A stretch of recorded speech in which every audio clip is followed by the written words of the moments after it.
بسم اللہ الرحمن الرحیم۔ تین طلاق کے موضوع پر میں تفسیر کے لیکچروں میں یہ لیکچر ریکارڈ کروا رہا ہوں، اور آج جو لیکچر میں ریکارڈ کرواؤں گا اس میں بھی انشاءاللہ اسی موضوع پر مزید احادیث پیش کروں گا۔ اس سے پچھلے والا جو ایپیسوڈ تھا، یعنی جو میں ریکارڈ کروا رہا ہوں، اس سے جو پہلے تھا، اس میں میں نے صحیح بخاری کی حضرت سہل بن سعد رضی اللہ تعالیٰ عنہ کی حدیث پیش کی تھی، جو بخاری اور مسلم میں ہے۔ اس میں ہے کہ حضرت سہل بن سعد رضی اللہ تعالیٰ عنہ نے لعان کیا، اور لعان کے بعد اسی مجلس میں اپنی زوجہ کو کھڑے کھڑے 3 طلاقیں دیں، اور ان کے الفاظ یہ تھے کہ یا رسول اللہ، اگر میں اس کو ابھی بھی اپنے نکاح میں باقی رکھوں تو گویا میں نے جھوٹ باندھا اس پر، یہ کہہ کر آپ نے کھڑے کھڑے 3 طلاقیں دے دیں۔ اس پر میں بہت ڈیٹیل سے پہلے بیان کر چکا ہوں، اور ابو داؤد کی پھر حدیث تھی فَأَنفَذَهُ رسول اللہ صلی اللہ علیہ وسلم، کہ نبی صلی اللہ علیہ وسلم نے اس کو نافذ بھی کیا۔ تو اگر ابو داؤد کی حدیث نہ بھی مانی جائے تو بھی بخاری میں اتنے الفاظ ہیں کہ انہوں نے 3 طلاقیں دی۔ اس پر میں ڈیٹیل سے بات کر چکا ہوں کہ اس سے پتہ چلتا ہے کہ حضرت عویمہ رجلانی کا اپنا یہی خیال تھا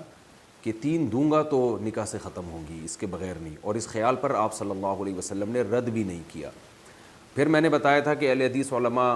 2 واقعات کو مرج کر دیتے ہیں۔ یہی واقعہ ہلال ابن امیہ رضی اللہ عنہ کا بھی ہے۔ اس میں یہ نہیں ہے کہ حضرت ہلال نے طلاق دی تھی، بلکہ اس میں ہے کہ نبی صلی اللہ علیہ وسلم نے ان کے درمیان تفریق کی تھی۔ تو وہ واقعہ، وہ الفاظ یہاں بھی بعض دفعہ نقل کر دیے جاتے ہیں، اور یہ باور کرایا جاتا ہے کہ لعان کرنے سے ہی نکاح ختم ہو جاتا ہے، لہذا 3 2 1 2 اس سے کوئی فرق نہیں پڑتا۔ اس پر بھی میں نے کافی دلائل دیے تھے کہ جو اہل حدیث علماء جو حدیثیں پیش کرتے ہیں ان میں کہیں بھی نہیں ہے کہ لعان کرتے ہی نکاح ختم ہو جاتا ہے۔ تو بخاری کی ایک اور روایت اس بارے میں پیش کی جاتی ہے، حضرت سہل بن سعد رضی اللہ تعالیٰ عنہ کے واقعے کے ضمن میں۔ یہ جو میں نے بار بار کہا نا کہ حضرت سہل نے 3 کو 3 جب سمجھا تو نبی نے اس پہ رد کیوں نہیں کیا، تو بعض اہل حدیث علماء کہتے ہیں کہ نبی نے رد کیا ان الفاظ کے ساتھ، اور وہ صحیح بخاری اور مسلم کے الفاظ ہیں کہ آپ نے فرمایا ذاک تفریق بین کل المتلاعنین، یہ ہر 2 لعان کرنے والے، یہ 2 لعان کرنے، ہر 2 لعان کرنے والوں کے درمیان یہ تفریق ہے۔ تو کہتے ہیں دیکھو اس سے پتہ چلتا ہے کہ لعان کرتے ہی جدائی ہو گئی، نکاح ویسے ہی ختم ہو گیا تھا، طلاقیں نہ بھی دیتے۔ اور یہ الفاظ بخاری کے ہیں کہ نبی صلی اللہ علیہ وسلم نے گویا ان الفاظ سے حضرت عویمر پر رد کیا کہ آپ کے طلاق دینے سے کچھ نہیں ہوتا، بلکہ یہ تو تفریق ہے۔ تو یہاں بھی یاد رکھیں کہ یہاں ذاکا اشارے کے وقت کہا جاتا ہے کہ یہ تفریق ہے 2 لعان کرنے والوں کے درمیان، تو یہ سے مراد کیا ہے؟ اس کے بھی 2 مطلب ہیں، اور تفریق کے بھی 2 مطلب ہیں، جدائی ہے، اس کے بھی کیا مطلب ہے؟ پہلی بات، ذاکا نبی نے جو اشارہ فرمایا نا کہ یہ تفریق ہے، تو اس محفل میں جس میں نبی صلی اللہ علیہ وسلم نے فرمایا تفریق ہے، اس میں 2 کام ہوئے تھے۔ پہلا کام لعان کا، قسمیں اٹھانے کا، دوسرا کام حضرت عویمہ رجلانی کی طلاق کا، تو 2 کام اکٹھے ہوئے ہیں۔ تو ان میں سے کس کام کے بارے میں نبی نے فرمایا کہ یہ تفریق ہے، یہ ہمیں معلوم نہیں ہے۔ تو آپ زبردستی اس کو لے کر جائیں اس طرف کہ یہ لعان سے ہی تفریق ہو گئی، اس کی آپ کے پاس کوئی دلیل نہیں ہے۔ دوسری بات یہ کہ تفریق کے مفہوم بھی واضح نہیں ہے۔ تفریق کا معنی ہوتا ہے جدائی، تو میاں بیوی میں جدائی تو ہو گئی ہے، کیا وہ والی جدائی جس سے نکاح ٹوٹتا ہے یہ والی جدائی ہے، یا وہ والی جدائی ہے جو نبی نے فرمایا کہ لعان کرنے والے آپس میں جمع نہیں ہو سکتے، یعنی اب تم میاں بیوی کی حیثیت سے رہ نہیں سکتے، تو کیا مطلب تمہیں طلاق دینی پڑے گی، نہیں دیتے تو ہم تمہارا نکاح ختم کریں گے۔ تو تفریق کا یہ بھی مطلب ہو سکتا ہے کہ آپ اب ایک دوسرے کے ساتھ نہیں رہ سکتے، یعنی آپ کو لازمی طلاق دینی پڑے گی، تو تفریق کا یہ بھی مطلب ہو سکتا ہے۔ اور یہ والا مطلب اس لیے اس کی پر دلیل ملتی ہے ہمیں کہ خود اہل حدیث علماء یہ حدیث پیش کرتے ہیں کہ فکانت تلک سنت المتلاعنین ان یفرق بینہما، کہ لعان کرنے والوں کے درمیان یہ سنت بن گئی کہ ان کے درمیان تفریق کرائی جائے گی۔ تو اس سے صاف پتہ چلتا ہے کہ تفریق الگ سے کرائی جائے گی ان کے درمیان، خود بخود نہیں ہو جائے گی، تو کرائی جائے گی، یہ مطلب ہے یہاں تفریق کا۔ خود اگر لعان سے ہی نکاح ختم ہو جاتا تو نبی یہ کیوں فرماتے کہ ان کے درمیان جدائی ڈالی جائے گی؟ ڈالی کا مطلب یہ ہے کہ ان کو اکٹھے نہیں رہنے دیا جائے گا، شوہر کو کہا جائے گا اس کو طلاق دو، اگر نہیں دیتا تو جج نکاح کو ختم کرے گا، کیونکہ ایک اصول ہے شریعت کا کہ جب مرد پہ طلاق دینا واجب ہوتا ہے اور وہ نہ دے تو پھر جج کو یہ اختیارات حاصل ہیں کہ وہ مرد کی طرف سے اس کا نائب بن کے، قائم مقام بن کے امساکم بالمعروف جب مرد نہیں کر سکتا تو تسریح بالاحسان کا کام پھر جج کرے گا. یہ پوری امت کا تقریباً متفق علیہ اصول ہے کہ مرد اگر عورت پہ ظلم کر رہا ہے اور ایسے ظلم جس میں تفریق بنتی ہے اور مرد پہ طلاق دینا واجب ہو جاتا ہے، تو اگر وہ نہیں دیتا تو پھر جج جو ہے اس کا نائب بن کے ڈیورس واقع کر سکتا ہے. اور وہ ظلم کی چند صورتیں وہ محدود صورتیں ہیں، ان میں سے ایک یہ بھی ہے کہ اس نے بیوی پہ تہمت لگائی ہے اور گواہ نہیں پیش کر سکتا اور عورت اس کے دعوے کو تسلیم نہیں کر رہی، تو اب یہ حدود اللہ پہ قائم رہ کے زندگی نہیں گزار سکتے. لہذا ایسی صورت میں مرد پر واجب ہے کہ وہ بیوی کو طلاق دے. وہ نہیں دے گا تو جج جو ہے مرد کی طرف سے پھر بیوی کا نکاح ختم کرے گا. اور میں نے پھر آپ سے کو عرض کیا کہ فرض کر لیں ان تمام احادیث سے یہی ثابت ہوتا ہے کہ لعان سے ہی نکاح ختم ہوتا ہے، فرض کر لیں آپ، تو بھی حضرت عویمر اجلانی کا جو یہ سمجھنا، حضرت عویمر کو تو نہیں پتہ تھا نا لعان سے نکاح ختم ہو رہا ہے، انہوں نے تو لعان کیا اور کھڑے کھڑے اپنی بیوی کو 3 طلاقیں دے دیں. اور کن الفاظ سے دیں؟ کذبت علیہا ان امسکتھا یا رسول اللہ، یا رسول اللہ اگر میں اس کو اپنے نکاح میں اب باقی رکھوں گا تو اس کا مطلب میں نے ان پہ جھوٹ باندھا ہے. لہذا انہوں نے اسی وقت 3 طلاقیں دے دی. اس سے صاف پتہ چلتا ہے کہ وہ یہ سمجھ رہے تھے کہ نکاح سے خارج کرنے کے لیے مجھے 3 دینی پڑیں گی، ایک سے نکاح سے خارج نہیں ہوگی. تو ایک مجلس کی 3 سے وہ سمجھ رہے تھے کہ خارج ہو جائیں گی. تو اب ہم یہاں اس پہ ہم یہ کہتے ہیں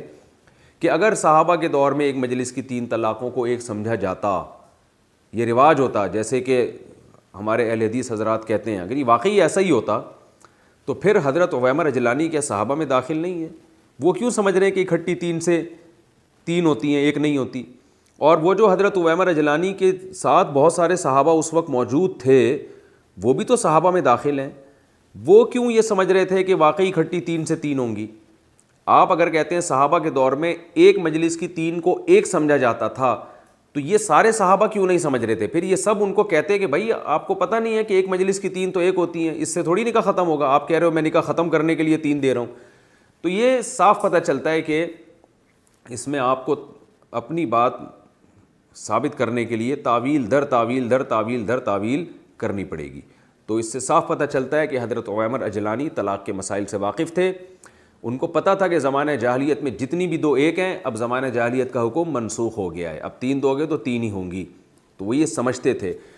یا آپ یہ کہیں کہ یہ حضرت عویمر اجلانی کا اپنا ذاتی خیال تھا. بس یہ آخری بات کر کے پھر میں اگلی حدیث آپ کے سامنے پیش کرتا ہوں. ایک بات رہ جاتی ہے کہ حضرت عویمر اجلانی رضی اللہ تعالیٰ عنہ کو یہ تو معلوم تھا کہ زمانہ جاہلیت میں جو جتنی بھی طلاقیں دے دو وہ ایک ہی ہوتی ہیں،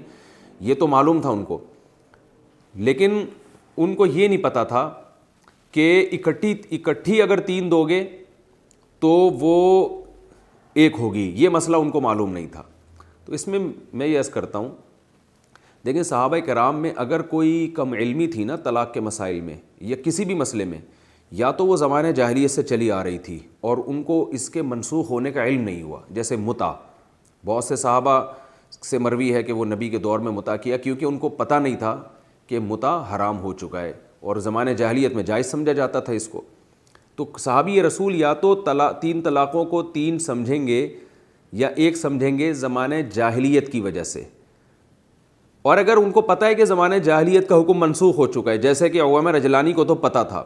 تو پھر اپنی طرف سے کوئی رائے قائم نہیں کریں گے کیونکہ طلاق کے مسائل میں عقل نہیں چلتی، اس میں کسی سے پوچھا جاتا ہے. تو ایک عام آدمی ہمارے دور میں پان گٹکے کھانے والا وہ بھی طلاق کے مسائل میں مفتیوں سے رجوع کرتا ہے، پوچھتا ہے کہ کتنی ہوتی ہیں، 3 ہوتی ہیں یا 1 ہوتی ہیں، وہ خود سے رائے قائم نہیں کرتا. تو یہ کیسے ممکن ہے کہ حضرت عویمر اجلانی جیسے صحابی رسول نے 3 کو 3 سمجھنا خود سے شروع کر دیا ہو؟ یقیناً ان کو اس بارے میں پہلے قرآن کی آیتیں اور نبی صلی اللہ علیہ وسلم کا سے علم ہوگا کہ بھائی مجھے نکاح سے نکالنے کے لیے اکٹھی 3 دینی پڑیں گی، ورنہ خود سے طلاق کے مسائل میں کوئی بھی رائے قائم نہیں کرتا. تو صحابی رسول کیسے رائے قائم کر سکتے ہیں؟ تو یہ تمام باتیں اس بات کی مضبوط دلیل ہے کہ اس حدیث سے صاف پتہ چلتا ہے کہ ایک مجلس کی 3 طلاقیں ایک ہوتی ہیں. جب تک آپ کے پاس اس سے زیادہ واضح بے غبار حدیث نہ ہو، صحیح بخاری اور مسلم کی ایسی مضبوط سند جیسی حدیث نہ ہو جس میں آتا ہو کہ نبی نے ایک مجلس کی 3 طلاق کو ایک قرار دیا ہے، اور ایسی کوئی حدیث ہمارے پاس نہ نبی سے ملتی ہے اور نہ کسی صحابی کا کوئی قول ہمیں ملتا ہے. جو کچھ ملتا ہے وہ میں نے آپ کو سامنے بتا دیا کہ اس کے الفاظ واضح نہیں ہیں، جس میں واضح الفاظ ہیں اس کی سند بالکل یعنی گویا کہ بہت زیادہ شدید ضعیف سندیں اور اس کی، اور جن کی سند صحیح ہے ان میں اس کے خلاف مل رہا ہے۔ اب ہم اگلی حدیث کی طرف چلتے ہیں۔ دوسری وہ حدیث جس سے پتہ چلتا ہے کہ رسول اللہ صلی اللہ علیہ وسلم کے دور میں اکٹھی 3 طلاقوں کو بھی ایک ہی سمجھا جاتا تھا۔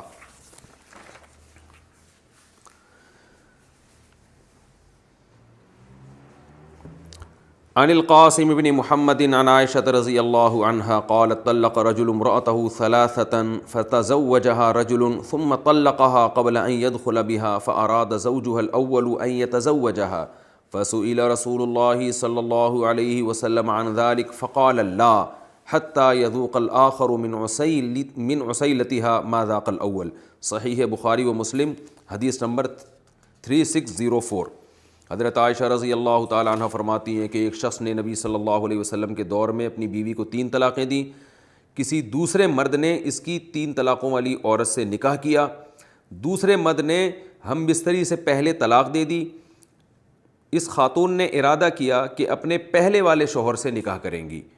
تو اس بارے میں نبی صلی اللہ علیہ وسلم سے پوچھا گیا، آپ نے فرمایا نہیں کر سکتی جب تک کہ یہ دوسرے مرد کا ذائقہ نہ چکھ لیں، یعنی وہ ان سے ہم بستری نہ کر لے جیسے پہلے نے ان سے ہم بستری کی ہے۔ یہ جو حدیث ہے، اس حدیث میں حضرت عائشہ رضی اللہ تعالیٰ عنہ نے بتایا کہ ایک شخص نے اپنی زوجہ کو 3 طلاقیں دی تھی اور نبی صلی اللہ علیہ وسلم نے شرعی حلالہ کے بغیر اس کو پہلے شوہر کے پاس جانے کی اجازت نہیں دی۔ اہل حدیث علماء اس حدیث پر یہ اشکال کرتے ہیں۔ پہلا اشکال یہ کرتے ہیں کہ حضرت عائشہ سے ایک اور واقعہ منقول ہے رفاعہ القرظی رضی اللہ تعالیٰ عنہ کا، جس میں آتا ہے کہ حضرت رفاعہ القرظی نے اپنی زوجہ کو 3 طلاقیں 3 مختلف طہروں میں دیں، تو اس میں پھر ان کی زوجہ نے نبی سے پوچھا کہ میں پہلے کے پاس جانا چاہتی ہوں، تو آپ نے فرمایا نہیں۔ تو فرماتے ہیں یہ وہی واقعہ ہے، یہ اصل میں 3 مختلف 3 طہروں میں دی گئی طلاقوں کا واقعہ ہے، تو لہذا اس سے دلیل پکڑنا درست نہیں ہے۔ اس کا جواب یہ ہے کہ حضرت عائشہ رضی اللہ تعالی عنہ جو یہ حدیث پیش کر رہی ہیں نا جس شخص کے بارے میں، ایک اس کے راوی ہیں محمد ابن قاسم، یہ اس کے راوی ہیں، جبکہ قاسم ابن محمد، جبکہ رفاعہ القرظی رضی اللہ تعالی عنہ کا جو واقعہ ہے اس کے راوی حضرت عروہ ابن زبیر ہیں۔ تو یہ 2 راویوں کے اختلاف سے ہم یہ کہہ سکتے ہیں کہ یہ الگ الگ واقعات ہیں، ممکن ہے، پھر بھی ہم کو اصرار نہیں ہے اس پر، لیکن ایک اور اس سے زیادہ مضبوط قرینہ ہے۔ وہ قرینہ یہ ہے کہ رفاعہ القرظی رضی اللہ تعالی عنہ کے بارے میں جو حدیث ہے اس میں آتا ہے کہ ان کی زوجہ نے نبی سے مسئلہ پوچھا کہ یا رسول اللہ میں پہلے شوہر کے پاس جانا چاہتی ہوں، اور مسئلہ بھی طلاق سے پہلے پوچھا گیا ہے، یعنی دوسرے شوہر کے طلاق دینے سے پہلے، جبکہ اس حدیث میں آتا ہے کہ شوہر مسئلہ پوچھ رہا ہے اور طلاق دینے کے بعد۔ یہ واضح قرینہ ہے اس بات کا کہ یہ 2 الگ الگ واقعات ہیں، کیونکہ دونوں واقعات کو بیان کرنے والے حضرت عائشہ سے راوی بھی مختلف ہیں، سند بھی دونوں حدیثوں کی مختلف ہے، اور واقعے میں اس نوعیت کا بھی اختلاف ہے کہ ایک میں نام ہائی لائٹ کیا جا رہا ہے اور قصہ بھی تھوڑا ڈیفرنٹ انداز میں بیان کیا جا رہا ہے۔ طلاق سے پہلے مسئلہ پوچھا جا رہا ہے اور مسئلہ پوچھنے والی خود صحابیاں ہیں، اور دوسرے واقعے میں طلاق کے بعد مسئلہ پوچھا جا رہا ہے اور مسئلہ پوچھنے والے صحابی رسول ہیں۔ تو اس سے پتہ چلتا ہے کہ یہ 2 الگ الگ واقعات ہیں۔ دوسری بات یہ، بعض اہل حدیث یہ بھی کہتے ہیں اچھا چلے جی ہم مان لیتے ہیں الگ واقعہ ہے، لیکن اس میں یہ کہا ہے کہ انہوں نے اکٹھی 3 طلاقیں دی تھیں، تو عرض یہ ہے کہ اس میں یہ بھی نہیں ہے کہ الگ الگ 3 طہروں میں دی تھی، اس میں علی الاطلاق ہے، اور اصول ہے کہ مطلق کو اپنے اطلاق پہ باقی رکھا جاتا ہے۔ اس میں آتا ہے کہ 3 طلاقیں دی تھیں، ہمیں نہیں پتہ کہ اکٹھی دی تھیں یا الگ الگ طہروں میں دی تھیں، تو جب تک ہمیں نہیں پتہ آپ نے مطلق کو اپنے عموم پر ہی رکھنا ہے جب تک آپ کے پاس اس کے خلاف کوئی مضبوط دلیل نہ ہو۔ لہذا اس حدیث سے اکٹھی 3 طلاقوں کا حکم بھی پتہ چل گیا اور الگ الگ 3 طلاقوں کا حکم بھی، کیونکہ یہ فرق تو بعد میں آپ نے نکالا ہے کہ اکٹھی اور الگ الگ میں فرق ہے۔ نبی کے دور میں یہ فرق جائز ناجائز ہونے کے لحاظ سے تو تھا، واقع ہونے کے لحاظ سے نہیں تھا، لیکن آگے جو حدیث آ رہی ہے انشاءاللہ وہ اس سے بھی زیادہ واضح ہے۔ چوتھی حدیث ہے عن ہشام بن عروۃ عن ابیہ عن عائشہ رضی اللہ عنہا انہا سئلت عن الرجل يتزوج المرأة فيطلقها 3 فقالت قال رسول الله صلى الله عليه وسلم لا تحل للأول حتى يذوق الآخر عسيلتها وتذوق عسيلته۔ سنن بہقی کی حدیث ہے، بالکل سند بے غبار ہے اس کی، اور حدیث نمبر 15587۔ حضرت ہشام ابن عروہ اپنے والد سے، وہ حضرت عائشہ رضی اللہ تعالی عنہ سے نقل کرتے ہیں کہ حضرت عائشہ رضی اللہ تعالی عنہا سے پوچھا گیا کہ ایک آدمی کسی عورت سے نکاح کرتا ہے اور اس کو 3 طلاقیں دے دیتا ہے، تو اس کے بارے میں آپ مسئلہ بتائیں۔ امی عائشہ نے فرمایا کہ نبی نے ایسے مرد کے بارے میں حکم دیا ہے، ایسی عورت کے بارے میں حکم دیا ہے کہ یہ اپنے پہلے شوہر کے لیے حلال نہیں ہے جب تک کہ کسی دوسرے مرد سے نکاح کر کے ہم بستری نہ کر لے اور دوسرا بھی اس سے ہم بستری نہ کر لے، یعنی دونوں ایک دوسرے کا ذائقہ نہ چکھ لیں، اس وقت تک یہ پہلے کے لیے حلال نہیں ہے۔ یہاں بھی ہمارے اہل حدیث حضرات کہتے ہیں اس میں یہ کہاں ہے کہ وہ اکٹھی 3 دی تھیں۔ سوال یہی ہے کہ یہ اکٹھی 3 اور الگ الگ مجلسوں کی 3 کا فرق آپ نے کیا ہے۔ اگر یہ نبی کے دور میں اس فرق کی کوئی حیثیت ہوتی طلاق کے واقع ہونے کے لحاظ سے، تو امی عائشہ رضی اللہ تعالی عنہا سے جب سوال پوچھا گیا کہ امی عائشہ آپ بتائیں ایک آدمی بیوی کو 3 طلاقیں دیتا ہے تو کیا حکم ہے، تو امی عائشہ فوراً اس سے سوال پوچھتی کہ ایک مجلس میں دی ہیں یا 3 مہینوں میں فرق کر کے دی ہیں، کیونکہ سوال پوچھنے والے کا مقصد یہ تھا کہ 3 کے بعد بیوی حلال ہے یا نہیں ہے، تو امی عائشہ نے فرما دیا حلال نہیں ہے جب تک یہ پروسیس پورا نہ ہو جائے بغیر کسی معاہدے کے، تو اس وقت تک حلال نہیں ہے۔ تو امی عائشہ فوراً بتاتی کہ بھائی اکٹھی دی ہیں یا الگ الگ محفلوں کا پوچھ رہے ہو، تو صحابی نے ایسا، جو امی عائشہ سے جو پوچھنے والے ہیں انہوں نے ایسا کچھ بھی نہیں پوچھا، تو انہوں نے کبھی سوال بھی علی طلاق تھا کہ بھائی میں اس بحث میں نہیں پڑتا کہ اکٹھی دی ہیں یا الگ الگ محفلوں میں دی ہیں، میں یہ پوچھ رہا ہوں کہ جس مرد نے بیوی کو 3 دے دی اس کا حکم کیا ہے، تو امی عائشہ نے فرمایا اس کے بارے میں تو نبی کا حکم موجود ہے کہ وہ پہلے شوہر سے نکاح نہیں ہو سکتا، تو علی طلاق امی عائشہ رضی اللہ تعالیٰ نے اس کو فتویٰ دیا، تو اور نبی کی حدیث بھی اسی اپنے فتوے کی دلیل کے طور پہ پیش کی، تو جیسے امی عائشہ کا اپنا فتویٰ علی طلاق ہے تو نبی کی حدیث بھی علی طلاق اس بات کی دلیل ہے کہ ایک محفل میں اور الگ الگ محفل میں صحابہ کے دور میں طلاق کے واقع ہونے کے لحاظ سے کوئی فرق نہیں تھا، نہ مستفتی سے پوچھا جاتا تھا کہ ایک میں دی ہیں یا الگ الگ محفلوں میں دی ہیں، ورنہ امی عائشہ جیسی فقیہہ، ان جیسی ذہین اور ان جیسی نبی کے مزاج کو سمجھنے والی، اور طلاق کے مسائل میں تو بہت گہرائی میں جا کے جواب دینا پڑتا ہے کہ حلال حرام نہ ہو جائے۔ ہمیں پتہ ہے ہمارے پاس لوگ جب سوال لے کر آتے ہیں تو ہم ان سے 10 قسم کے کویشچن پوچھتے ہیں تاکہ ہمیں پوری ورڈنگ پتہ چلے، ایسا نہ ہو کہ رخصتی سے پہلے دے دی اور ہم اس کو رخصتی کے بعد کے حکام جاری کر رہے ہوں، تو بہت ڈیٹیل ہم اس سے پوچھتے ہیں، لیکن امی عائشہ رضی اللہ تعالیٰ عنہ بتا رہی ہے میں 3 دے دی تو یہ حکم ہے، تو 3 کے بعد بیوی پہلے کے لیے حلال نہیں ہے۔ تو اگر یہ 3 ایک مجلس کی اور الگ الگ مجلسوں میں فرق ہوتا تو امی عائشہ ضرور پوچھتی کہ ایک محفل کی بات کر رہے ہو یا 3 مہینوں کی بات کر رہے ہو۔ 5ویں حدیث عن اللیث عن نافع، ابو داؤد کی جو حدیث ہے نا فانفذہ رسول اللہ صلی اللہ علیہ وسلم، اس کو میں مستقل حدیث کاؤنٹ کر رہا ہوں کیونکہ ابو داؤد کی وہ حدیث جس میں آتا ہے کہ سہل ابن سعد کی 3 طلاقوں کو نبی نے کاؤنٹ کیا تھا وہ مستقل ایک حدیث ہے، تو اس کو ملا کے اب تک میں نے آپ کے سامنے 4 حدیثیں پیش کر دی ہیں۔ 5ویں حدیث عن اللیث عن نافع ان ابن عمر بن الخطاب رضی اللہ عنہ طلق امرأة له وهي حائض تطلیقة واحدة فأمره رسول الله صلی اللہ علیہ وسلم ان يراجعها وكان عبد الله إذا سئل عن ذلك قال لأحدهم إن كنت طلقتها 3 فقد حرمت عليك حتى تنكح زوجا غيرك وزاد فيه غيره عن الليث حدثني نافع قال ابن عمر لو طلقت مرة أو مرتين فإن النبي صلی اللہ علیہ وسلم أمرني بهذا، صحیح بخاری حدیث نمبر 5332۔ لیث حضرت نافع سے اور وہ عبداللہ ابن عمر سے جو حضرت عمر کے بیٹے ہیں، ان سے روایت کرتے ہیں کہ عبداللہ بن عمر نے اپنی زوجہ کو حالت حیض میں 1 طلاق دی، آپ صلی اللہ علیہ وسلم نے حکم دیا کہ رجوع کرو۔ عبداللہ ابن عمر سے جب اس بارے میں پوچھا جاتا، اس بارے میں کیا مطلب حالت حیض میں اگر طلاق دی ہو تو کیا حکم ہے اس طلاق کا، اس بارے میں جب ان سے پوچھا جاتا تو وہ جواب یہ دیتے کہ اگر تم نے 3 دے دی ہیں تو پھر تمہاری بیوی تم پر حرام ہو گئی جب تک کہ کسی اور سے نکاح نہ کرے۔ اور لیث یہ بھی نقل کرتے ہیں کہ نافع نے فرمایا کہ حضرت عبداللہ بن عمر نے یہ بھی فرمایا کہ اگر تم نے 1 دی ہے یا 2 دی ہیں تو پھر حرام نہیں ہے بیوی، کیونکہ مجھے نبی صلی اللہ علیہ وسلم نے اسی بات کا حکم دیا۔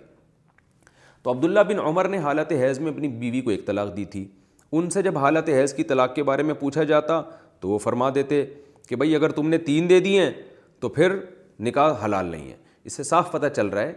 کہ ایک مجلس کی 3 کے بارے میں پوچھا جا رہا ہے، یعنی حالت 1 مہینے کی 3 کے بارے میں پوچھا جا رہا ہے، حالت حیض کی 3 کے بارے میں پوچھا جا رہا ہے۔ تو وہ بتا رہے ہیں کہ نبی نے مجھے جو حکم دیا تھا نا کہ رجوع کرو، وہ اس لیے حکم دیا تھا کہ میں نے 1 دی تھی، آگے خود انہوں نے فرمایا کہ اگر تم نے 1 یا 2 دیوں تو رجوع کا حق ہے،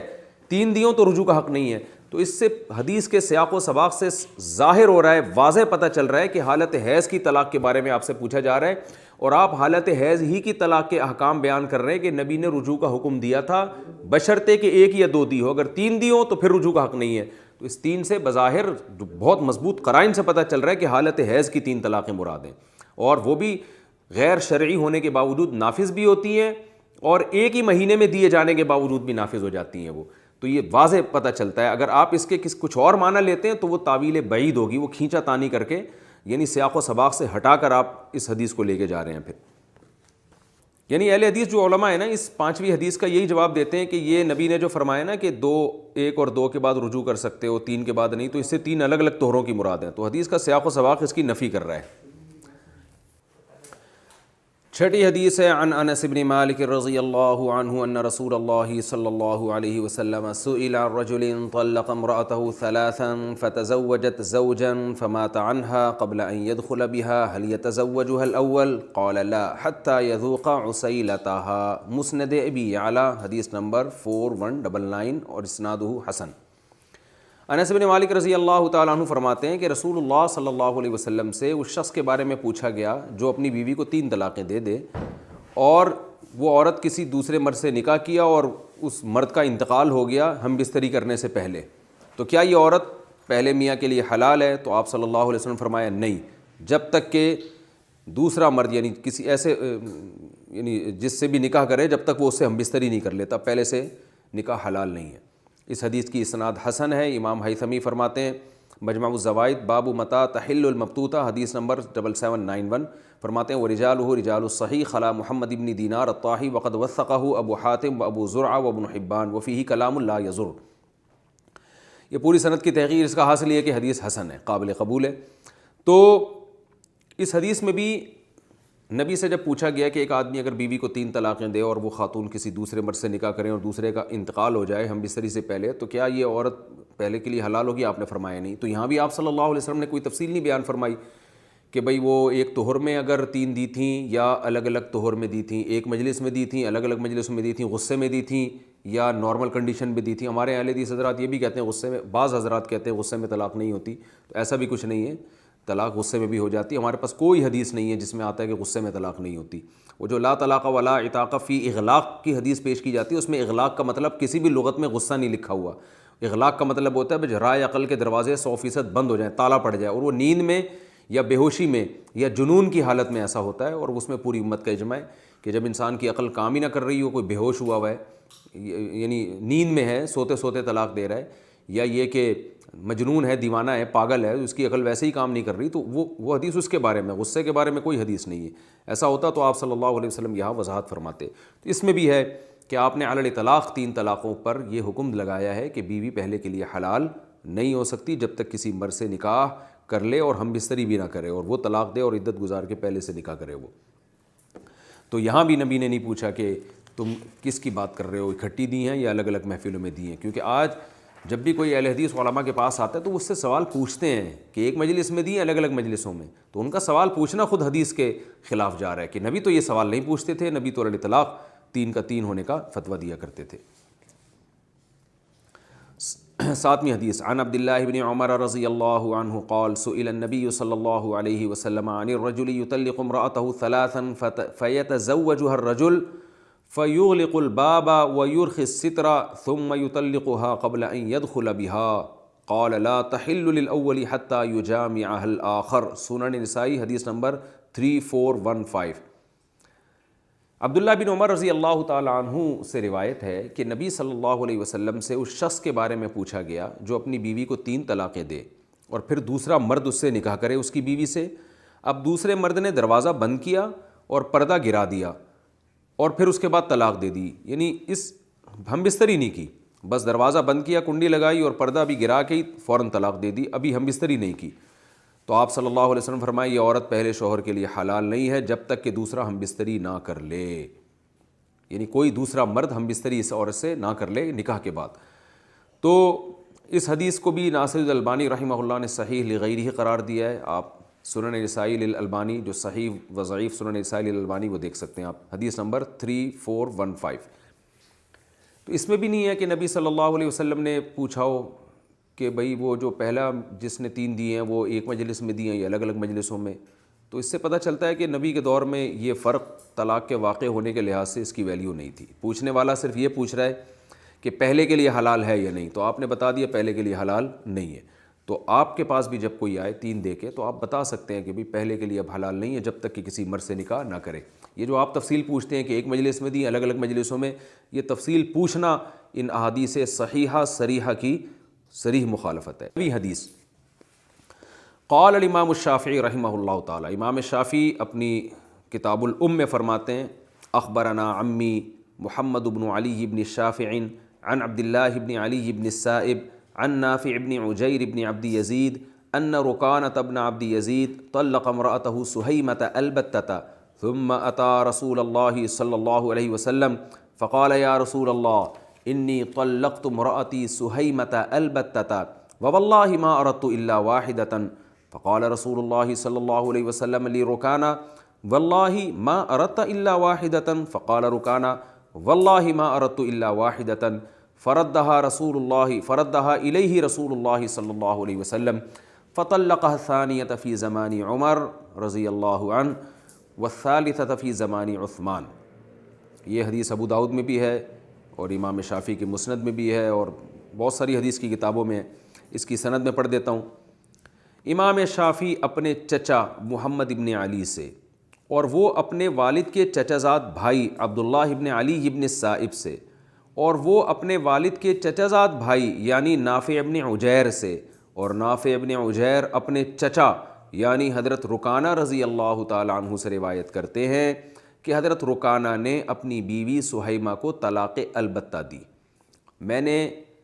شروع کے ایپیسوڈ میں غالباً ایپیسوڈ نمبر 2 میں ریکارڈ کروایا تھا کہ بہت سے محدثین نے کہا کہ نبی کے دور میں طلاق البتہ کا معمول نہیں تھا،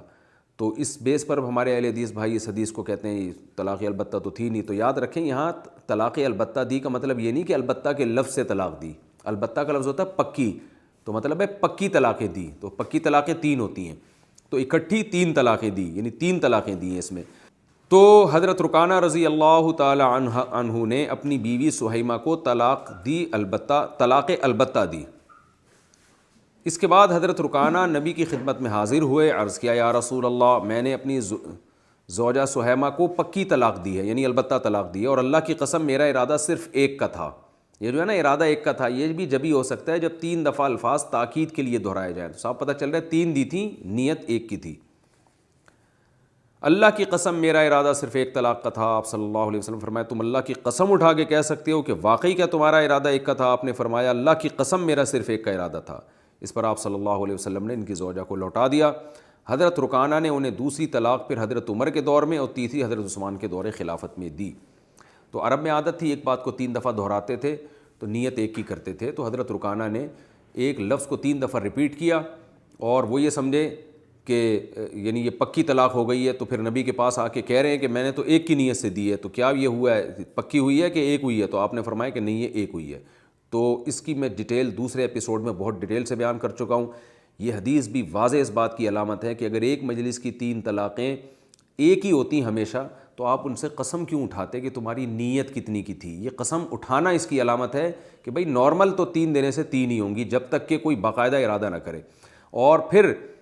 اس پہ بھی میں نے تفصیل سے بات کی تھی کہ اس زمانے میں اگر کوئی 3 دے کے کہتا ہے کہ میری نیت ایک کی تھی تو حضرت عمر کے فیصلے کی وجہ سے قاضی اس کے اس زمانی دعوے کو قبول نہیں کرے گا، کیونکہ دھوکے کا دور ہے، جھوٹ لوگ بہت زیادہ بولتے ہیں، تو اس لیے اس میں گواہوں کو پہلے سے بتائے کہ میں 3 دے رہا ہوں ایک کی نیت سے، یا یہ کہ وہ اپنا کیس کہیں لے کے ہی نہ جائے، نہ بیوی کو بھی نہ پتہ چلے۔ اس کی تفصیل میں دوسرے ایپیسوڈ میں بہت ڈیٹیل سے بتا چکا ہوں، میں اس کو ریپیٹ نہیں کرتا۔ ہمارے جو اہل حدیث علماء ہیں اس حدیث کی سند پہ اعتراض کرتے ہیں، اور سند کے بارے میں پہلے میں آپ کو پڑھ کے سنا دیتا ہوں۔ اہل حدیث علماء کہتے ہیں کہ اس کی جو سند ہے نا اس میں علی ابن محمد ابن سائب، یہ جو عبداللہ ابن علی ابن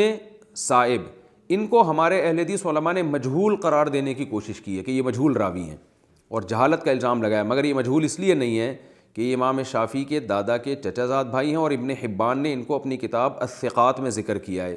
الثقات لابن حبان حدیث نمبر 3715 آپ دیکھ لیں. تو جہالت کا الزام تو ان سے ختم ہو گیا. ایک اور راوی ہیں نافع ابن عجیر ابن عبد یزید, انہیں بھی اہل حدیث علماء کہتے ہیں کہ یہ مجہول راوی ہیں. یہ بھی مجہول اس لیے نہیں ہے کہ آپ امام شافعی کے پردادا کے چچا زاد بھائی ہیں اور حضرت رکانہ رضی اللہ تعالیٰ عنہ کے یا تو بھتیجے ہیں یا بھائی ہیں آپ, کیونکہ بعض نے آپ کو بھتیجا شمار کیا اور بعض نے آپ کو بھائی شمار کیا ہے. اور ابن حجر رحمہ اللہ تعالیٰ نے بھی جو ہے نا ابن حبان کے حوالے سے نافع ابن عجیر کے صحابی ہونے کا تذکرہ کیا جو ان کے بعد والے ہیں. اچھا, اہل حدیث علماء نے یہاں یہ بھی گڑبڑ کی ہے, بعض علماء نے انہوں نے کہا ہے کہ یہ جو راوی ہے نا جو حضرت رکانہ سے نقل کرنے والے نافع ابن عجیر, ان کا پتہ ہی نہیں ہے کہ یہ حضرت رکانہ کے بھتیجے ہیں یا بھائی ہیں. بعض راوی ان کو بھتیجا کہہ رہے ہیں, بعض ان کو بھائی کہہ رہے ہیں. تو اس بیس پر اس حدیث کو مسترب قرار دینے کی کوشش کی ہے. تو یاد رکھیں, کسی راوی کے رشتہ داری میں اگر کوئی راوی اختلاف کرتا ہے اس سے کبھی بھی حدیث ضعیف نہیں ہوتی. اگر کوئی بھائی کہے یا کوئی بھتیجا کہے, اس سے حدیث کا کوئی اصول ہی نہیں ہے کہ اس بیس پر آپ حدیث کو رد کر دیں. نہ یہ سند میں اضطراب کہلاتا ہے یا نہ یہ متن میں اضطراب کہلاتا ہے. تو یہ اصول ہے, یہ محدثین کا اصول نہیں ہے کہ اگر راوی کے بیان کرنے میں غلطی ہو رہی ہے, ایک کہہ رہے چچا تھے, ایک کہہ رہا بھائی تھے, ایک کہہ رہے بھتیجے تھے, تو اس بیس پر راوی پر کے بارے میں اختلاف نہیں کیا جا سکتا. لہذا ابن حجر رحمۃ اللہ نے یہ بات تصریح کی ہے کہ اس سے صاف پتہ چلتا ہے کہ نافع ابن عجیر وہ حضرت رکانہ رضی اللہ تعالیٰ عنہ کے خاندان کے تھے, اور ابن حبان نے ان کو صحابی میں بھی شمار کیا ہے کہ حضرت رکانہ سے نقل کرنے والے نافع ابن عجیر صحابی ہیں. تو جب صحابی کسی کو کہہ دیا جائے تو اب یہ بحث ہی ختم ہو جاتی ہے کہ ثقہ ہیں یا ضعیف ہیں, اب تو رد کرنے کی گنجائش ہی نہیں باقی بچتی. اور دوسری بات یہ کہ اگر ہم یہ فرض کر لیں کہ یہ صحابی نہیں ہے, تو محدثین کا اصول ہے کہ جس راوی کے بارے میں اختلاف ہو جائے کہ یہ صحابی ہے یا نہیں ہے, وہ راوی پائے درجے کے تابعین میں بہرحال ان کا شمار ہوگا, یعنی صف اول کے کبار تابعین میں ان کا شمار ہوتا ہے, کیونکہ وہ صحابہ کے بہت قریبی دور کے ہیں کہ جن کے بارے میں بعض نے کہا کہ نہیں ہے, بعض نے کہا کہ ہیں. اور اصولی بات یہ ہے کہ جس تابعی کے صحابی ہونے میں اختلاف ہو جائے تو جس نے کہا کہ نہیں ہے تو اس میں ہم تعویل کر سکتے ہیں کہ ان کو نہیں پتہ ہوگا کہ انہوں نے صحابہ کی زیارت کی ہے, اور جو یہ دعویٰ کرے کہ یہ ہیں تو اس کے بارے میں یہ کہا جا سکتا ہے کہ بھئی ان کو علم ہوگا. کیونکہ جب کسی چیز کی نفی پہ دعویٰ کیا جاتا ہے نا کہ یہ نہیں ہے, تو اس کا مطلب بھائی آپ کو نہیں پتہ ہوگا کہ یہ صحابی ہیں, اور اگر کوئی محدثین کہہ رہے ہیں صحابی ہیں تو اس کا مطلب ان کے پاس دلیل پہنچ گئی ہوگی. تو ایسے تعارض میں ہمیشہ جو دعویٰ صحابیت کا کرے ان کو ترجیح دی جاتی ہے. تو نافع ابن عجیر کو اگر آپ صحابی مان لیں ابن حبان کے قول کے مطابق, تو پھر تو یہ بحث ہی بالکل فضول ہو جائے گی کہ بھائی تھے یا چچا تھے. تو اس سے صاف پتہ چلتا ہے کہ یہ جو اس حدیث کی جو ہے سند ہے بالکل بے غبار ہے. یہ جو پہلے راوی تھے جن پر اہل حدیث اعتراض کرتے ہیں کہ اس حدیث کے جو راوی عبداللہ ابن علی ابن صائب یہ مجہول ہیں, ان کی جہالت کا بھی میں نے آپ کو الزام کا جواب دے دیا. ابن حبان ان کو اپنی کتاب الثقات میں تذکرہ کر رہے ہیں. ضعیف ہونے کا الزام نہیں لگا, ضعیف ہونے کا الزام ہوتا تو ہم پیش کرتے کہ اہل حدیث بتاتے کہ یہ ضعیف راوی ہیں. جہالت کا الزام لگا اور وہ ابن حبان نے کتاب الثقات میں ان کا تذکرہ کر کے اس الزام کو ختم کیا. اور دوسری بات یہ کہ امام شافعی جیسا مجتہد ان کو دلیل کے طور پر پیش کر رہا ہے. امام شافعی تو امام بخاری کے استاذ تھے, بہت بڑا آپ کا علمی مقام تھا. تو ان کی آپ اس پیش کردہ سند جس کو وہ خود صحیح سمجھ رہے ہوں اور اس کو بطور دلیل کے پیش کر رہے ہوں, اس پر آپ کیسے اعتراض کر سکتے ہیں؟ یہی وجہ ہے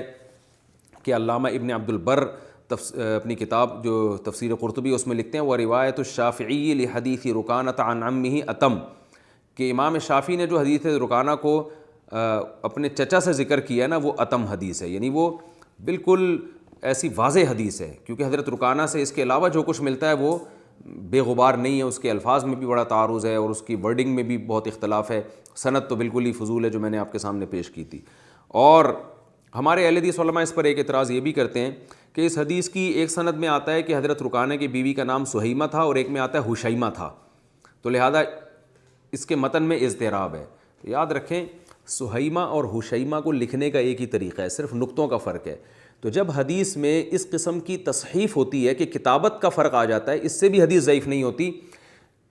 ورنہ آپ بخاری کی بھی حدیثوں کو پھر آپ کو ضعیف قرار دینا پڑے گا. بخاری میں آتا ہے کہ وَيَضَعُ الْحَرْبَ, حضرت عیسیٰ علیہ السلام جو قرب قیامت میں نازل ہوں گے حربہ کو ختم کریں گے. حربہ کہتے ہیں جنگ کو, اسی سے قادیانی کہتے ہیں کہ حضرت عیسیٰ تو جنگ ختم کرنے کے لیے آئیں گے, جبکہ ہمیں بہت ساری حدیثوں میں ملتا ہے کہ حضرت عیسیٰ جزیہ کو ختم کریں گے, حربہ کو ختم نہیں کریں گے, جزیہ کو. اب جزیہ اور حربہ کو لکھنے کا طریقہ ایک ہی ہے، تو اس سے صاف پتہ چلتا ہے کہ بخاری کی حدیث میں راوی سے لکھنے میں غلطی ہوئی ہے کہ جزیہ کو انہوں نے حربہ لکھ دیا، ہا کے نیچے جیم کا نقطہ نہیں ڈالا اور را کے اوپر زے کا نقطہ نہیں ڈالا۔ تو تمام محدثین کا اتفاق ہے کہ اس قسم کی جو غلطی ہوتی ہے نا کتابت کی، اس سے کبھی بھی حدیث ضعیف نہیں ہوتی۔ تو یہاں بھی ایک راوی سہیمہ نام بتا رہے ہیں، ایک حشیمہ، لکھنے کا طریقہ دونوں کا ایک ہے، نقطوں کا اختلاف ہے، تو نقطوں کا اختلاف کسی راوی سے تصحیف کے طور پر ہو گیا ہے، اس سے حدیث ضعیف نہیں ہوتی۔ تو یہ حدیث جو امام شافعی بیان کرتے ہیں اپنے چچا کے بارے میں، امام شافعی فرماتے ہیں عمی ثقۃ تہذیب الاسماء واللغات لابی زکریا النووی، اس میں امام شافعی فرماتے ہیں عمی ثقۃ، میرے چچا ثقہ ہیں۔ دوسرے حدیث کے راوی ہیں عبداللہ ابن علی ابن صائب، ان کو بھی ابن حبان نے کتاب الثقات میں شمار کیا، اور میرے علم میں کوئی ایسی دلیل، کوئی مشہور محدث نہیں ہے جنہوں نے ان کو ضعیف قرار دیا ہو۔ اور تیسرے راوی ہیں نافع ابن عجیر، نافع ابن عجیر کے بارے میں بتایا ان کے صحابی ہونے میں اختلاف ہے، بعض کہتے ہیں وہ صحابی تھے، بعض کہتے ہیں تابعی تھے، اور فرض کر لیں کہ یہ تابعی تھے تو پھر یہ حدیث مرسل ہوگی، یعنی ایک تابعی جنہوں نے صحابی کی زیارت نہیں کی مگر وہ صحابی سے نقل کر رہے ہیں صحابی کے دور کے بہت قریب، تو اس میں آپ یہ کہہ سکتے ہیں کہ درمیان میں ایک راوی غائب ہے۔ تو یہاں یہ راوی کا غائب ہونا اس لیے نقصان نہیں پہنچاتا حدیث کو کہ حضرت رکانہ کے سگے بھائی یا سگے بھتیجے حضرت رکانہ سے نقل کر رہے ہیں، تو گھر کا جو رشتہ دار ہے نا، جو رہنے والا ہے ساتھ، اس کو اپنے خاندان کی باتیں زیادہ معلوم ہوتی ہیں، خاص طور پہ طلاق سے متعلق مسائل میں۔ مثال کے طور پر میں اگر بتاتا ہوں کہ میرے دادا نے یہ کیا، آپ کہیں بھائی تو مفتی صاحب آپ نے تو اپنے دادا کو دیکھا نہیں ہے، تو ظاہر ہے میں نے باپ سے سن کے بتایا ہوگا، اور خاندان کے فرد کی بات جتنا میں جانتا ہوں گا کوئی دوسرا نہیں جانتا ہوگا۔ دوسرے بتا رہے ہیں کہ حضرت رکانہ نے جو ہے نا وہ ایک مجلس میں 3 طلاقیں دی تھیں، علی طلاق نبی نے اس کو ایک قرار دیا، اور گھر کا فرد بتا رہا ہے کہ حضرت رکانہ نے ایک مجلس میں 3 ایک کی نیت سے دی تھیں، تو آپ بتاؤ کہ گھر کے فرد کی بات زیادہ معتبر ہوگی یا کسی تھرڈ پرسن کی بات زیادہ معتبر ہوگی؟ اور وہ تھرڈ پرسن بھی عبداللہ بن عباس ہیں جو خود ایک اکٹھی 3 طلاقوں کے 3 ہونے کا فتویٰ دے رہے ہیں، جو عبداللہ بن عباس سے یا دوسرے جو صحابی ہیں وہ اس پایہ کے نہیں ہیں، بلکہ اگر ہم صحابی کو تو علی طلاق حجت مانتے ہیں تو آگے ان سے نقل کرنے والے لنگڑے لولے راوی ہیں۔ اس سے صاف پتہ چلتا ہے بھائی آپ حضرت رکانہ سے متعلق وہ حدیثیں جن کی سند بے انتہا ضعیف، جن کے متن میں اضطراب، جن کی سند میں اضطراب، اور جو حضرت رکانہ کے رشتہ دار بھی نہیں ہیں، ان حدیثوں کو تو آپ حجت بنا رہے ہو۔ اور امام شافعی جو حضرت رکانہ کی آل اولاد میں ہیں، وہ ایسی سند پیش کرتے ہیں جس کے سارے راوی ثقہ بھی ہوں اور قریشی اور ہاشمی بھی ہوں۔ اس سند میں کمال یہ ہے کہ سارے قریشی اور ہاشمی راوی ہیں، حضرت رکانہ کی آل اولاد ہے ساری، اس کو آپ مسترد کر دو تو اس سے صاف پتہ چلتا ہے کہ یہ علمی خیانت کہلائے گی۔ تو حضرت رکانہ کی یا تو آپ کسی حدیث کو حجت نہیں مانو، اگر آپ نے حجت ماننا ہے تو اس والی یہ حدیث اس قابل ہے کہ آپ اس کو حجت مانیں اور اس کے مطابق آپ فیصلہ کریں۔ تو یہ بھی آپ نے حدیث دیکھ لی، اس کے بعد اگلے ایپیسوڈ میں انشاءاللہ مزید احادیث پیش کروں گا، اور ان میں بھی یہی ہے کہ نبی صلی اللہ علیہ وسلم نے کوئی فرق نہیں کیا کہ اکٹھی دی ہوں، 3 دی ہوں، شرعی طریقے سے دی ہوں، غیر شرعی طریقے سے دی ہوں، تو وہ آپ کے سامنے انشاءاللہ احادیث آئیں گی۔ اللہ تعالی ہمیں سمجھنے کی، عمل کی توفیق عطا فرمائے۔